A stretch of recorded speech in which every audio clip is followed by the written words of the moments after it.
Supreme Court naman natin, kahit na kung wala pa siyang ruling by then, kailangan niya pa rin mag-desisyon kung legal or illegal yung nangyari kay Pangulong Duterte. Kasi pag hindi siya mag-rule, yun nga, pwedeng ulit-ulitin to laban naman sa ibang mga akusado dito sa ICC trial na ito. Ito nga ho ang pag-uusapan natin mga reaction update pitch. Ito ho kasi nagsalta na ito. Ito ho ay anak ni Atty. Sal Panelo. Totoo naman ho yan kung hindi pa magro-rule itong Supreme Court na illegal ba o ginawa kay Pangulong Duterte o hindi illegal. Katulad na lamang ho, di ba, noon nung bigla ho nilipad si Pangulong Duterte, wala ho silang sinabi. Nananahimik ho sila. Tapos ho ngayon alam nyo na ho, nakikita na ho natin na mas maliwanag pa sa sikat ng araw na si Senator Bato de la Rosa na ho yung isusunod nitong admin ni Marcos Jr. Kitang-kita naman ho natin mga kablit, sila Conti, Trililing, tuwang-tuwa. Advance pa ho sila, alam na ho nilang meron ng warrant of arrest si Senator Bato. At kahit ilang oras o anong oras mga kablit, makita nila si Senator Bato, bigla ho dadamputin. Bigla ho siyang dadamputin. Kaya itong Supreme Court, mga kabdit, kailangan na mag-step up. Kung hindi ho talaga sila binabayaran nitong admin ni Marcos Jr., ipakita ho talaga nila yung totoong may jurisdiction sa ating bansa kasi 2019 pa lamang ho, ulit-ulitin ho natin yan para ho pumasok sa utak nitong Marcos Jr. na ito na wala na ho tayo sa ICC, kumalas na ho tayo sa ICC 2019 pa lamang. Si Pangulong Duterte pa'y nakaluklok. Isipin nyo ho yan, wala hong warrant of arrest si Pangulong Duterte pero bigla hong nilipad sa ICC. Tapos si Senator Bato, pinakikialaman na ho lahat nila, lahat ng senador sa minority, iniisa-isa ho nila. Kung hindi pa ho kumilos itong Supreme Court, wala ho tayong magagawa. Ulit-ulitin ng ICC na okay, dahil dinala nila itong presidente dito, magkaka-budget tayo. Ulitin natin yan. Yung mga kasabot ni Pangulong Duterte, yun po yung mga nakikita nating posibilidad na mangyayari pa. Yung pong makikita natin, mga kabdate, kikidnapin din ho si Senator Bato pag may oras na makita ho yan. Dadamputin na lang ho yan. Sino pang isusunod? Sila Senator Bongo, lahat ho na nasa minority, basta ho kaalyado ni Pangulong Duterte. Kaya malaki ho, maraming nagagalit dito sa Supreme Court, mga kabdate, na sinasabi, di umano, binabayaran. Tingin nyo ho ba, mga kabdate, kung hindi pagkikilos ang Supreme Court ngayon, binabayaran talaga sila netong ni Marcos Jr.? Tanong ko lang ho yan mga kabdita, hindi ho natin sinasabing binabayaran niya talaga, pero parang nakikita na ho natin, ba't na hanggang ngayon, wala ho silang pakialam. May sarili ho tayong jurisdiction, malinaw na ho yan. Pero ano hong ginagawa nila? Wala ho, tahimik ho sila. Nagsasalita ho sila pag nasa ibang bansa na yung akusado. Diba? Kaya mga kabdate, kung bago lang ho kayo sa ating channel, isang like, isang share, isang subscribe lamang ho. Malaking tulong na ho yan. Reacta na ho tayo. Dito nga ho pag-usapan natin at bigyan ng reaction, opinion itong anak ni Atty. Sal Panelo. Ukol pa rin ho dito sa jurisdiction ng ating bansa.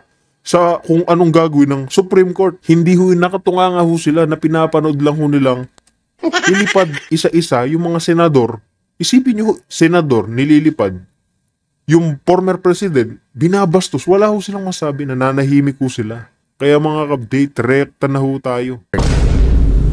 Magandang umaga, Admar and Almar. Opo, marami po ang nabigla ng tila bumaliktad o iniba ang tahak ngayon ng Office of the Solicitor General matapos pong kumabig. Willing na sila mag-depensa po sa panig po ng gobyerno ukol nga po dito sa hiling ng kampo ng ni dating Pangulong Rodrigo Duterte dyan po sa Korte Suprema. Kayo pa po ay nabigla dito or inaasahan nyo na po dahil obligado naman talaga ang OSG na maging abogado po ng gobyerno? Hindi naman tayo nabigla. Dahil nga napalitan na si Solicitor General Menardo Guevara, gaya nga ng sabi ko, ang Solicitor General kasi, obligasyon niya naman talaga na mag-abogado para sa gobyerno. So, isa pa ho yan. Noong meron ho kasi sinibak dyan sa Solicitor General, mga kabdit. Kaya ho hindi na maipagtanggol si Pangulong Duterte. Yun ho yung dahilan. Kasi yung Solicitor General, mga kabdit, pinoprotektahan niya ho yung gobyerno ng Pilipinas. Yan ho yung totoong ginagawa. Pero tignan nyo, yung Solicitor General na nakaluklok ngayon, ano pa rin ho siya, okay pa rin ho na si Pangulong Duterte sa ICC.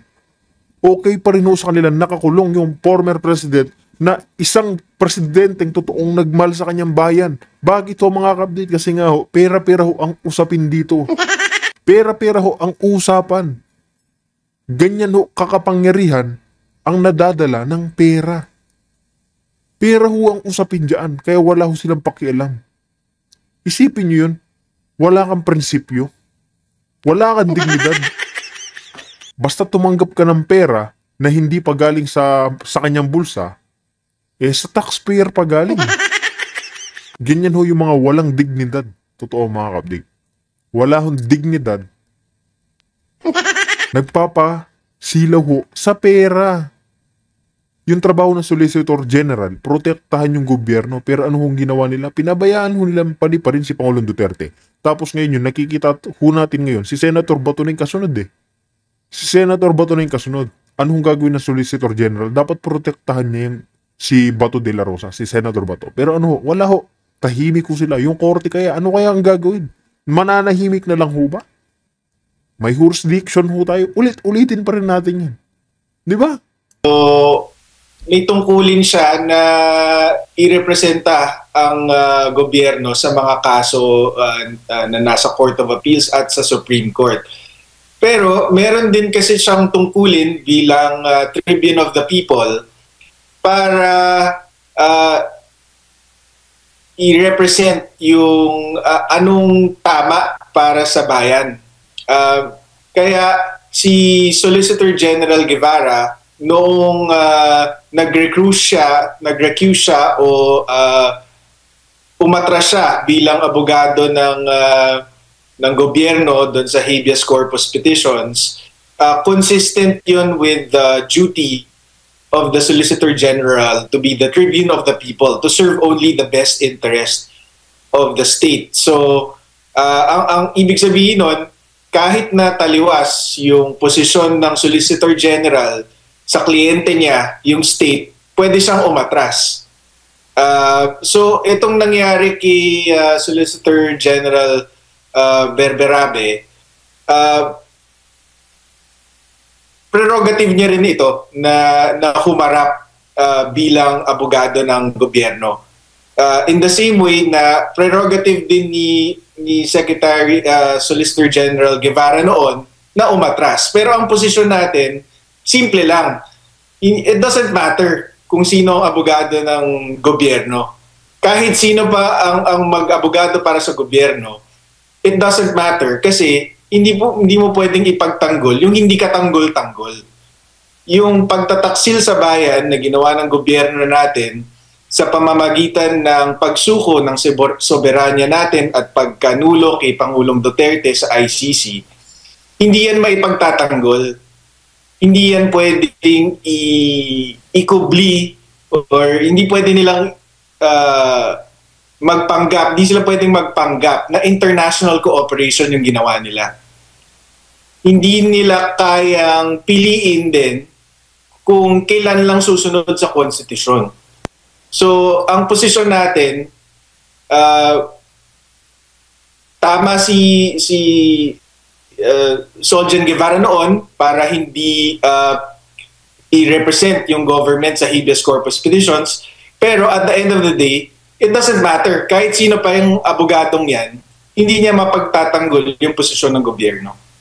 Opo. Pero sa kanyang imahe, sa kabuuan, sa gobyerno po, yung pagbago-bago ba ng ganitong stand ay nakasasama po? Tingin ko, pero again,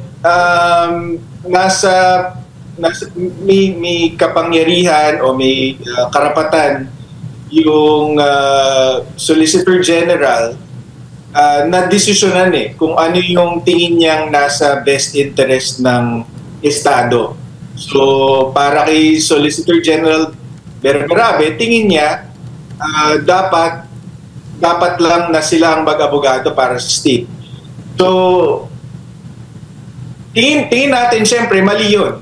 At syempre, tingin ko may hirapan nga silang idepensa itong posisyon ng gobyerno.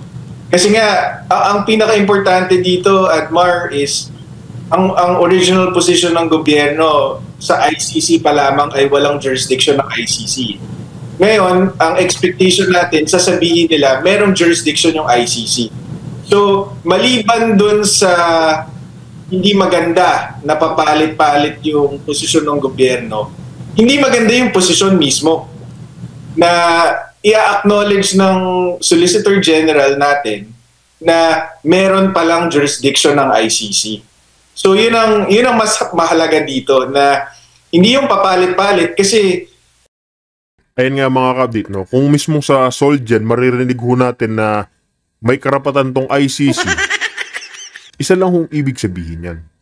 Pati ho siya, hawak ng admin ni Marcos Jr. Kaya yan ho ang magiging title natin dito sa video. Solgen, hawak ni Marcos Jr. Ganun po ngayon.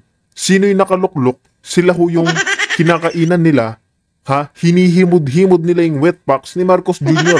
Tignan nyo mga kabdita, pagdating ho ng 2028, pagkababa nitong si Marcos Jr., lahat ho yan, mawawala ho yan. Mawawala ho yan mga yan, panigurado, kasi nga ho, wala na ho silang hihimudin. O kaya, pwede naman, baliktarin nila si Marcos Jr. Yan po yung nakikita natin mga kabdita. Kasi medyo malinaw-linaw ho yung ating paningin pagdating sa mga ganyang bagay.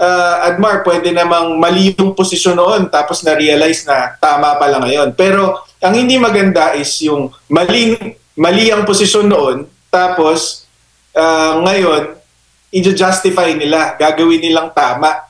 'Di ba? Kaya yun ang mahalaga doon. Hindi yung pabago-bago, kundi hindi maganda yung posisyon na ini-expect nating ilalatag ng Solicitor General.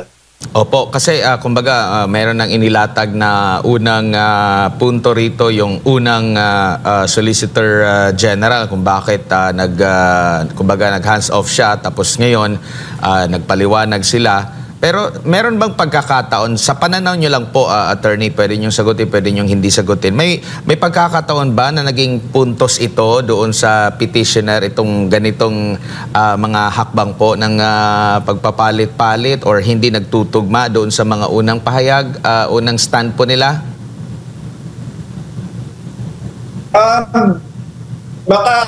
Tingin ko puntos yan para sa atin, sa petitioners, kasi yung papalit-palit na posisyon, indikasyon yan na hindi tama yung ginagawa mo or hindi mo pinag-isipan yung ginawa mo, talking about yung gobyerno natin. Kapag papalit-palit ka ng depensa, ibig sabihin, hindi mo talaga pinag-isipan or hindi talaga tama yung ginawa mo, di ba? Like, ang prime example niyan, Admar, kung natatandaan mo noon, ang sabi nila noon is sumunod sila sa proseso kasi sabi ng Rome Statute, bago mo isuko ang isang tao na may ICC warrant of arrest sa ICC, kailangan ka dumaan sa local court. So sabi ng DOJ noon, nagampanan namin yan kasi ang local judicial authority na sinasabi sa Rome Statute, yun ang Department of Justice. Diba? Tapos na-realize nila na kabalbalan yung defense na yon, kaya sa Supreme Court, iba na yung depensa nila. Diba? So, sa akin, clear indication yun na hindi na pag-isipan or hindi na nila inisip kung ano yung mga linabag nilang batas at patakaran, basta lang magawa nila yung gusto nilang gawin. Opo. At nakikita nyo rin po ba na yung unang stand ng Office of the Solicitor General ay may go signal o approval po ng Pangulo, considering ang OSG ay under ng Executive, no? Under ng DOJ, under ng Executive, under ng Pangulo, Chief Executive. Pero nakikita nyo po ba na may go signal ang Pangulo dito sa unang stand nila at dito sa another stand po ng OSG, may go signal din po ba ito sa nakikita nyo or dapat may go signal din ito ng Pangulo, Attorney? Not necessarily. Hindi natin, we can only speculate, no? Pwede lang tayo manghula kung anong nangyari dito. Pero syempre, hindi mo na may iwasan na isipin na kaya naging Solicitor General si Solgen Berabe is because may inaasahan na babalik na rin niya yung position ni Solgen Guevara. Pero speculation lang po yun, syempre. Hindi tayo nakakatiyak na may ganong usapan o may ganong go signal o ano man.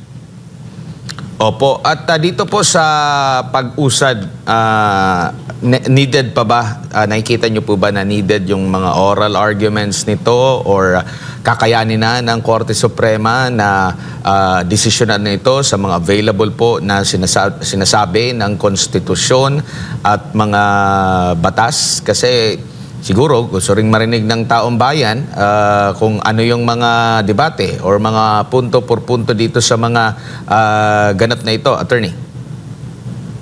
Noong Abril, Admar, nag-file tayo ng motion to set the case for oral arguments precisely para mapag-usapan ng malinaw and in public yung mga issues para sa kaso na to. Pero hindi tayo napagbigyan ng Supreme Court. Hindi naman nila dininay pero noted lang ang ating motion. Ngayon naman, ang pinakabagong development is noong November 28, noong same day na lumabas yung ICC decision on the interim release request ni Pangulong Duterte, naglabas ng resolution yung Supreme Court na inuutusan yung mga parties sa habeas corpus petitions na magsumite ng memorandum within 30 days. Tapos dun sa memorandum na inihingi sa atin ng Supreme Court, linista nila yung mga issues na dapat talakayin dun sa memorandum. So, ang inaasahan natin, pagka-submit natin ng memorandum na yun, magde-decide na yung Supreme Court. Mukhang hindi na sila maglalabas ng, or hindi na sila mag-oral arguments para dito. Mukhang yun na yun, yung memorandum kung saan pinapadiscuss sa parties yung mga issues na in-identify ng Supreme Court. Mukhang yun na yun. Attorney, good morning. Si Almar po ito. Sir, gaano po ba kabigat yung kaso ng ating dating Pangulo kung ikukumpara kasi natin sa ibang bansa like dito sa Brazil, isang raid lang, maraming patay. Pero dito po sa Pilipinas, may mga nag-claim na napaslang daw yung anak nila during tukhang. Pero may mga video na naunang video na na-interview na napaslang pala yung anak nila dahil sa frat. Ano po yung masasabi po ninyo dito, Attorney? Kaya din napaka-importante ito, Almar, itong petition for habeas corpus, yung mga kritiko ng mga Duterte kasi iniisip nila na kaya natin final ito para makaiwas sa accountability si Pangulong Duterte. Hindi yun ang pakay ng petition for habeas corpus eh. Ang pakay ng petition for habeas corpus is para paniguraduhin na dumaan sa tamang proseso. So, hindi ito pag-iwas sa accountability ni dating Pangulong Duterte. In fact, willing naman siyang harapin kung ano mang kaso ang i-file sa kanya, pero i-file nila dito sa Pilipinas. Kasi tayo ang may jurisdiction sa kung ano man ang yung tinutukoy ho dito mga kabit, si ano ho yan, si Aling Sheila. Kasi ho, yung anak niya, di ba, alam naman ho natin, kalat na ho yung video niya ni Aling Sheila eh. Nung hindi pinayagan sa interim release si Pangulong Duterte, yung nagtatatalon ho siya, tuwang-tuwa siya na hindi makakalabas si Pangulong Duterte. Tapos lumabas na naman din ho yung mga video niya na namatay yung anak niya, galit na galit eh. Sa fraternity ho namatay, hindi sa war on drugs. Ano hong ibig sabihin yan? Pera-pera nga lang ho mga ka-update. Imposibleng hindi naman bibigyan ng pera yan tapos tetestigo kay Pangulong Duterte. Imposibleng ho yun. Magwawala ka ba dyan kung alam mong namatay anak mo sa fraternity, hindi naman sa war on drugs? Diba? Kaduda-duda na ho yan. Tsaka yan, malinaw, may sarili ho tayong jurisdiction. Wala hong jurisdiction yung ICC sa ating bansa kasi nga ho, kumalas na tayo sa ICC. Malinaw na ho yun. Ang nangyari dito sa Pilipinas. So, yun lang ang gusto natin mangyari. Dumaan sila sa due process. Kung kailangan, kung meron silang iniisip na kaso laban kay Pangulong Duterte, kay Senator Bato, or kanino man, dito nila i-file. Kasi dito nangyari, wag nating isuko yung soberanya natin sa mga dayuhan. So, tungkol dun sa tanong mo, yung mga ganyang issues, mas maganda at yung mga ganyang inconsistency sa mga posisyon ng mga tumutugis sa pamilya Duterte, mas lalabas yan dito sa Pilipinas eh. 'Di ba? Hindi natin alam kung yung mga nahanap na inconsistencies, namatay pala sa frat pero ngayon representa bilang biktima ng drug war, hindi natin alam kung aabot yan sa ICC. Pero kung dito sana ang pagdinig, edi sana nalabas yan dito. Di ba? Mas madali nating yung mga abogado ni Pangulong Duterte at ng mga accused, mas madali nilang mahanap yung mga ganyan kung dito ang labanan, hindi sa ibang bansa. Sir, maiba lang ako ng konti. Nabanggit mo si Senator Bato de la Rosa kasi parang ang nangyayari ngayon parang siya ang isusunod. Ano yung masasabi mo dito, attorney, dun sa binanggit ng ombudsman na meron ng warrant of arrest? Kumbaga parang nanggaling sa ombudsman yung unang anunsyo na meron ng warrant of arrest yung ating senador, si Senator Ronald Bato de la Rosa. Tama po ba na nanggagaling sa ombudsman yung gantong information, attorney? Hindi siya tingin ko hindi siya appropriate or hindi siya ano ba tawag dito, parang nakapagtataka na galing sa ombudsman yung impormasyon since is supposed to be independent siya of the executive. Pero nandyan na yan, Almar. Ang sa akin, ang teorya ko kasi is talagang sinadyang linabas yung impormasyon na yan para si Senator Bato makapagtago at para ma-exercise niya yung remedies niya. Bakit? Kasi ang tingin ko dito, yung gobyerno natin, wala na silang political capital para ulitin ito kay Senator Bato eh. 'Di ba? Ginawa nila kay Pangulong Duterte, sinuko nila sa ICC. Anong nangyari? Nawala nila yung control ng Senado. Tapos napilitan si Pangulong Marcos na maglabas ng campaign against itong flood control project anomalies, pero nag-backfire. Puro mga kaalyado lang din nila ang lumabas na salarin. 'Di ba? Tapos bumagsak yung trust rating ni presidente sa pinakamababang level, 20%. So, ang tingin ko dito, hindi nila afford na ulitin to kay Senator Bato. So, imbis na ulitin nila yung ginawa nila kay Pangulong Duterte, linik nila itong impormasyon na to para hindi sila mapuwersang arestuhin tapos patapon si Senator Bato. Yun ang tingin kong nangyari dito. Isa na lang siguro, attorney, on my part, bago ko ibalik kay partner Admar, sa point of view ng isang abogado, ano yung kumbaga parang nararamdaman mo ngayon na parang kasi sabi ng ating mga kababayan halos lahat na parang hindi pala tayo ligtas sa kasalukuyang administrasyon kasi madali lang palang kumbaga makidnap. Yung sinasabi nilang term na makidnap yung isang dating presidente, how much more tayo na mga ordinaryong mga Pilipino, sir? So, nasa peligro tayo ngayong mga panahon na to dahil nga sa mga nangyayari. Pero kaya nandyan yung Supreme Court. Kaya nandyan yung Korte Suprema para protektahan yung mga Pilipino sa pang-aabuso ng gobyerno. Kaya umaasa tayo na sa lalong madaling panahon magdesisyon na yung Supreme Court para mapauwi na si Pangulong Duterte tapos mapanagot na yung kailangan managot. Ayan nga mga ka-update, kung meron ho kayo naging opinion reaction, pag-usapan ho natin sa comment section na itong Supreme Court, kailangan ho sumagot kung totoong krimen ang ginawa ni Pangulong Duterte o hindi. Pero kung hindi sila sasagot, wala ho tayong magagawa. Kundi panalangin na hindi sila, alam nyo na ho, sinasapalan ng maleta ni Marcos Jr. Isa pa mga ka-update, dito na ho natin tatapusin ang ating reaction video.